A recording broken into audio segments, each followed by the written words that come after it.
you make?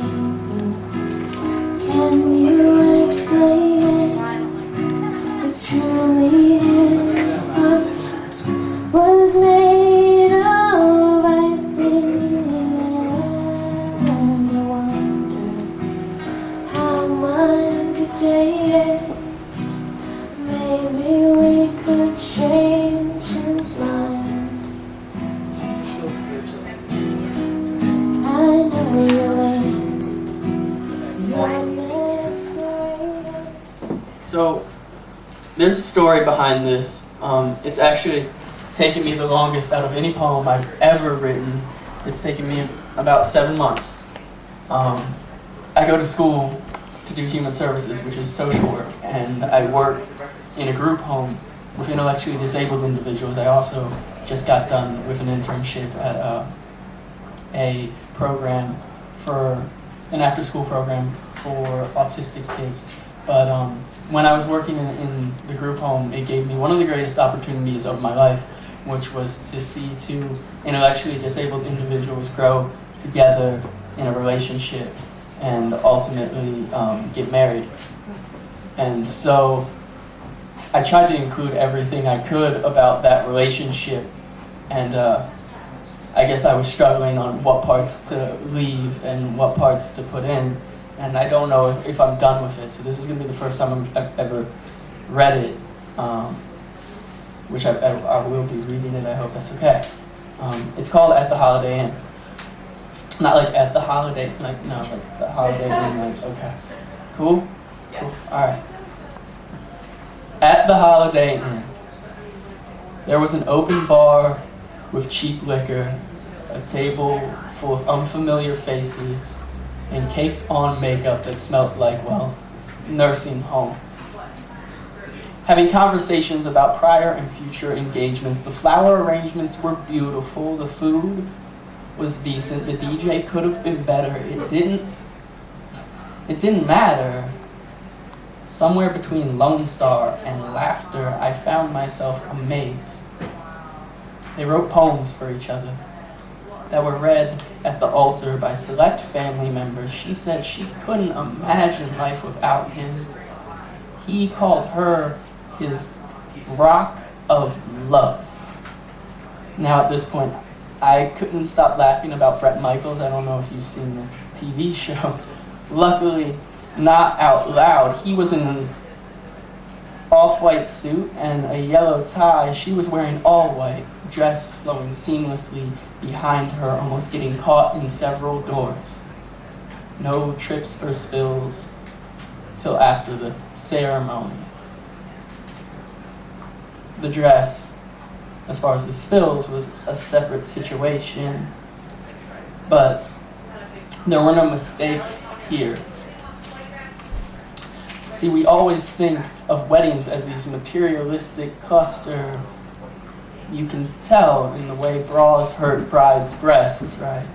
Such things were not excluded. There were overpriced appetizers, the ones you can find in Costco aisles if you really try hard enough. The bridesmaids' dresses looked horrendous, and the music was overplayed by underpracticed musicians, but your brother-in-law, well, he knew a guy. The flower girls looked like China dolls, and the rings looked like down payments on first homes. There was the one guest who demanded more attention than the bride. The mothers were crying, the fathers were holding it in for the most part. Either way, tears bombarded tablecloths too fast for tissues to catch up. The best man gave a speech about how he can't really give speeches, right? Funny story about that. They treat poets on a serious note like people who have a truck on moving day. When it comes to weddings, everybody wants some sort of a thing written for them. You know, when you have a truck and on moving day, everybody comes to you. Well, the same thing happens to poets for poems on wedding days. I'm learning this because many of my friends are getting married anyways. The best man gave a speech about how he can't really give speeches. There were so many toasts, I started making imaginary chords in my head. out of the notes each hit. As a drunken mother gave the slurred speech no one took seriously, the father stood silently patient for his turn, clearing his throat, with a prolonged emphasis like what he was about to say yielded worth, and it did. His eyes turned to red flags, warning of tears about to fall, his knees noticeably weak. As his posture gradually deteriorated, the trembles in his voice formed words. A meeting was held. Relationships obviously cannot exist without the comprehension of negative factors, without reason to let go being subject to some sort of mental stress, and an IQ test that scores below the capability to love. The meeting ended there. The relationship was to follow. Separate cages for two lovebirds should break their hearts traumatic enough to force each to forget at once. Someone held their everything so much better. They held hands tight enough to turn fingertips purple while case managers played musical chairs with their lives, trying to make it all fit. Something gets left out. It always does. Dave is 29 years old. Spends most of his time sorting through papers at the sheriff's office and thinking of Sarah.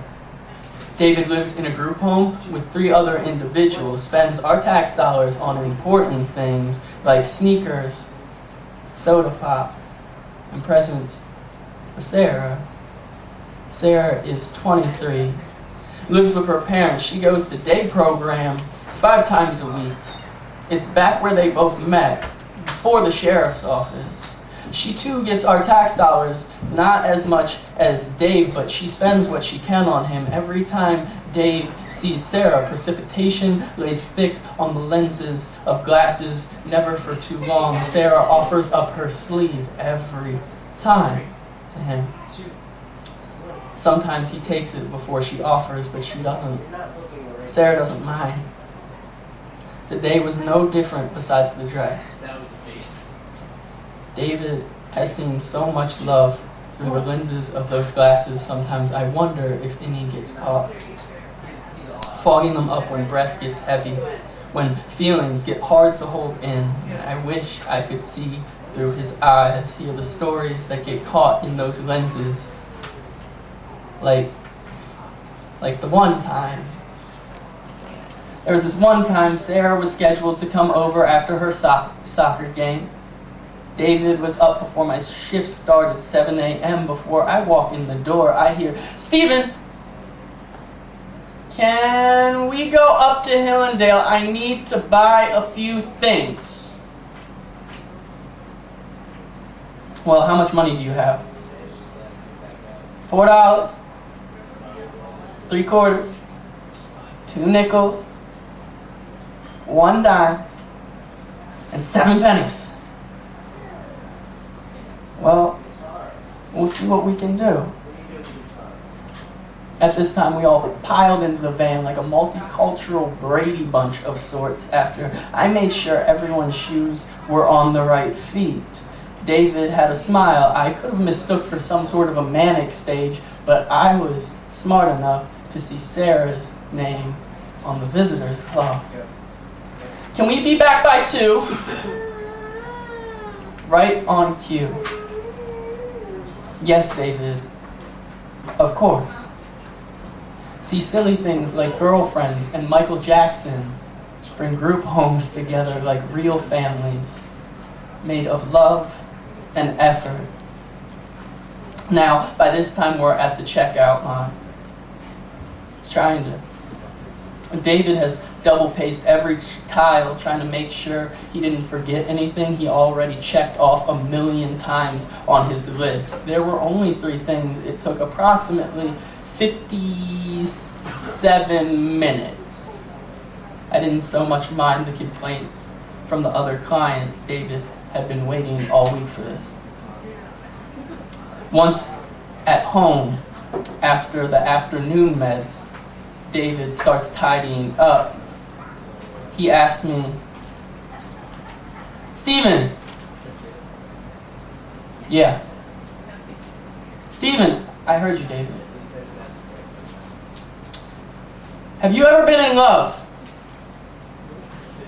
Before I had time to stumble and stutter through some sort of an excuse, some sort of poetic response, he says, "I mean, love, I'm not talking about sex. I mean like love. Like when you want to spend the rest of your life with someone."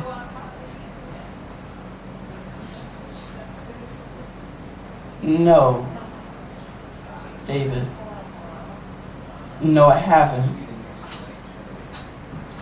Head down, he continues. "Steven?" "Yes, David." Do you think it's possible?"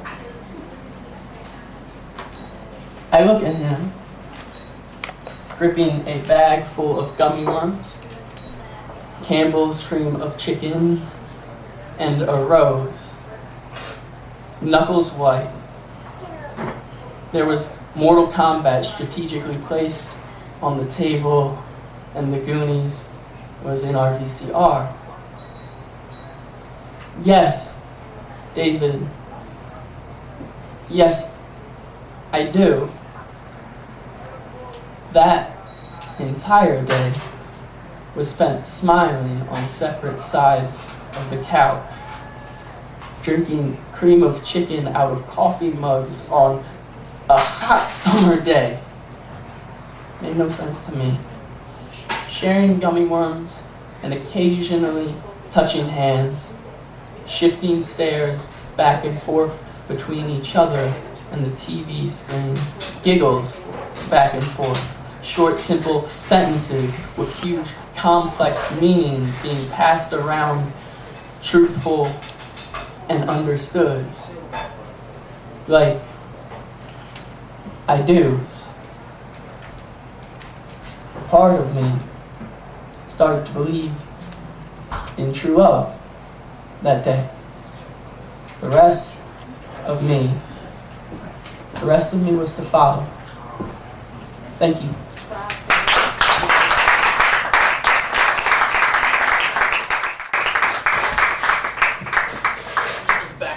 Are you standing? Oh yeah. I hate to be a bother. Oh, you're such a bother.